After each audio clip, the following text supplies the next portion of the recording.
সীমান্তে পুশিন ঠেকাতে টহল জোরদার করেছে বিজিবি। পুলিশও বিভিন্ন মহড়া সহ গুরুত্বপূর্ণ পয়েন্টে টহল জোরদার করেছে। এ নিয়ে বিস্তারিত জানাতে মৌলভীবাজার কমলগঞ্জ সীমান্ত থেকে যুক্ত হচ্ছেন এম এ হামিদ এবং ঠাকুরগাঁও থেকে যুক্ত হচ্ছেন নাহিদ রেজা। শুরুতেই যাচ্ছি ঠাকুরগাঁওয়ে। নাহিদ, সীমান্তে বিজিবির তৎপরতা কেমন দেখছেন?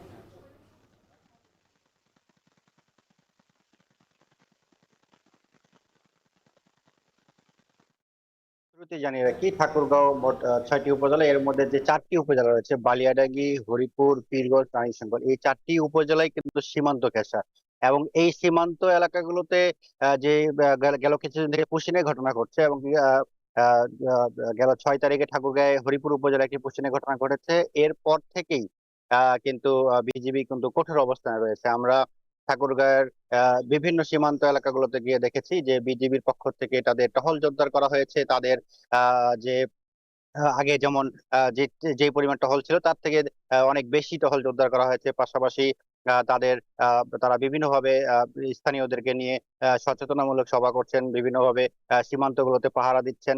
এবং কি আমি যদি আপনাকে আরেকটু জানিয়ে রাখি, যে এই 6 তারিখ, গেল 6 তারিখে কিন্তু ঠাকুরগাঁও হরিপুর উপজেলায় মশালগাঁও একটি সীমান্তে কিন্তু পুষ্টিনের ঘটনা ঘটেছিল। এরপর থেকেই কিন্তু সেখানকার যে বিজিবির সদস্যরা ছিল তারা কিন্তু সেখানে সেটিকে বাধা দেয়, এবং কি 2 দিন পরে কিন্তু বিএসএফ সেই 11 জনকে কিন্তু ছিঁড়ে নিয়ে যায়। এরপর থেকেই আমরা লক্ষ্য করেছি ঠাকুরগাঁও যেসব অন্যান্য সীমান্তগুলো রয়েছে সেই সীমান্তগুলোতে বিজিবি রাত দিন সমান করে কিন্তু টহল দিচ্ছেন, টহল জোরদার করেছেন। এর পাশাপাশি আমরা লক্ষ্য করেছি যে স্থানীয় যারা রয়েছেন তারাও কিন্তু বিজিবির সাথে এই এই টহলগুলোতে থাকছে। এবং কি তারা বিজিবির সঙ্গে আমি কথা বলেছিলাম, ঠাকুরগাঁও 50 বিজিবির যে অধিনায়ক রয়েছে তার সঙ্গে আমার কথা হয়েছে। তিনি যে বিষয়টি বলছেন, কোনোভাবেই বর্ডার অতিক্রম করে অবৈধভাবে পুশিং তারা করতে দেবেন না।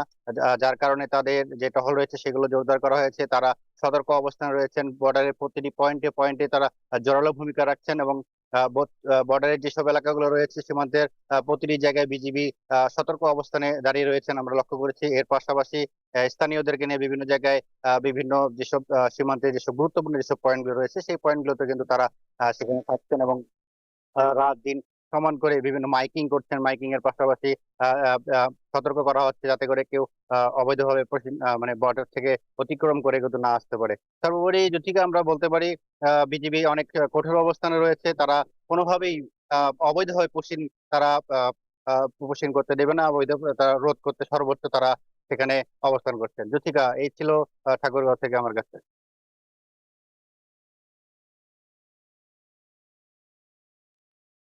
এবার চলে যেতে চাই হামিদের কাছে। হামিদ, মৌলভীবাজারে কোনো পুশিন হয়েছে কিনা জানাবেন, আর বিজিবির তৎপরতা সেখানে কেমন দেখছেন?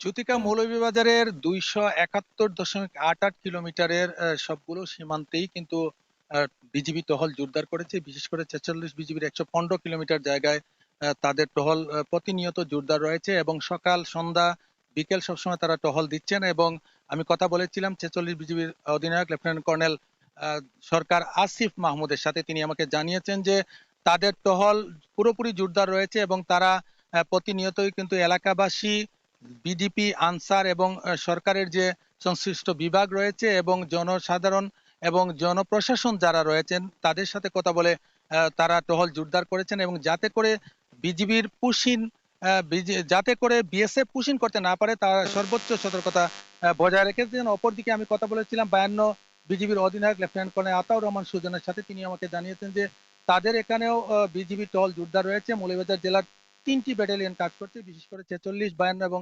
55 বিজিবি। আমি জানিয়ে রাখতে চাই যে 2005 সালের 7 মে প্রথম বাংলাদেশে পুশিন হয় এই বীরশ্রেষ্ঠ হামিদুর রহমান দলের সীমান্ত দিয়ে, এবং তৎকালীন সময়ে সর্বপ্রথম এখন টেলিভিশন সেই নিউজের পরে সারা বাংলাদেশের যে সীমান্তগুলো রয়েছে সবগুলো সীমান্ত নড়ে চড়ে বসে এবং টহল জোরদার করে। গত বছর প্রায় 1 মাসে 337 জন, এবং সারা বছর দূরে প্রায় 1000-এর উপরে বিভিন্নভাবে লোকজন ভারত থেকে বাংলাদেশে পুশিন হয়। অপরদিকে এবছর শুধু মে মাসে মুরৈচরা সীমান্ত দিয়ে শিশু সহ 10 জন লোক প্রবেশ করেছে, পুশিনের শিকার হয়েছে। এছাড়া এখন পর্যন্ত কোথাও কোনো পুশিনের শিকার হয়নি।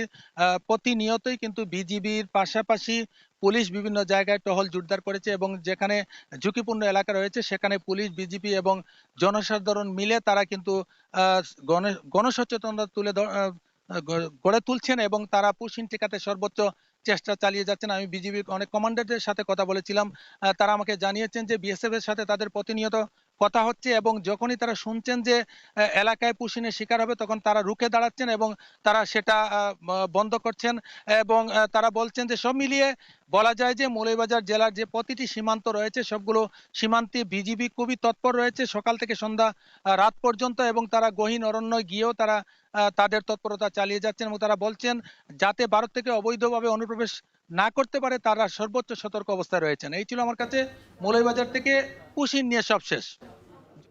পুশিন ঠেকাতে টহল জোরদার বিজিবি, সে খবর জানাতে যুক্ত ছিলেন সহকর্মীরা।